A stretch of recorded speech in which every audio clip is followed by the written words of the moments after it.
आने वाली पीढ़ियां जब भी उस सुनहरे दौर की बातें करेंगी तो कहा जाएगा, हमने असरानी को देखा था, उस इंसान को जिसके चेहरे की मुस्कान के पीछे एक गहरा सागर छुपा था और जिसकी गहराई को कोई माप न सका। असरानी साहब, हमें याद है आपने एक बार कहा था कि आपको कॉमेडी में कभी खास दिलचस्पी नहीं थी, और सच भी यही है। 1965 की वो छोटी सी फिल्म जिसमें आप एक सख्त डॉक्टर बने थे, वो देखकर कोई भी कह सकता था कि ये इंसान किसी गंभीर किरदार के लिए बना है। कहो माखन, क्या बात है? हुजूर, आपके लिए लाया हूँ। अरे भाई, इसकी क्या जरूरत थी? और करता भी क्या, डाके के पैसे तो आप लेते नहीं। इसे इनकार न करना डॉक्टर बाबू, ये मेरी मेहनत की पहली कमाई है। और शायद आखिरी भी। माखन, तुम यही ठहरो। क्या हो गया तुम्हें? ये क्या कर दिया तुमने? जो मुझे करना चाहिए था। मैं समझी नहीं, तुम क्या कह रहे हो? बाहर देखो, माखन आया है सविता। वो एक भला आदमी बन गया है। कल कोई और माखन आएगा, कोई और इंसान पैदा होगा। आपकी आंखों में वो तीव्रता थी जो हंसी नहीं बल्कि गहराई की कहानी कहती थी।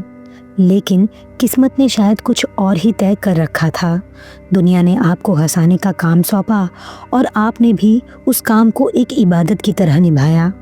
आपने अपने किरदारों में वो सच्चाई भरी जो दर्शकों को कभी हंसाती तो कभी रुला देती थी। कुछ दिनों पहले ही एक वीडियो सामने आया था जहां आप अपने चाहने वालों से नाराज दिखे। लोगों ने बहुत कुछ कहा, कुछ लोगों ने आलोचना की तो कुछ लोगों ने तंज कसा, लेकिन शायद वो ये भूल गए कि पर्दे पर जो दिखता है वो किरदार होता है, वो इंसान नहीं। पर्दे के पीछे वाला असरानी थकता भी था, उदास भी होता था और कभी कभी गुस्सा भी। आपने खुद कहा था, दर्शक तो बाथरूम में भी चले आते हैं फोटो खिंचवाने के लिए।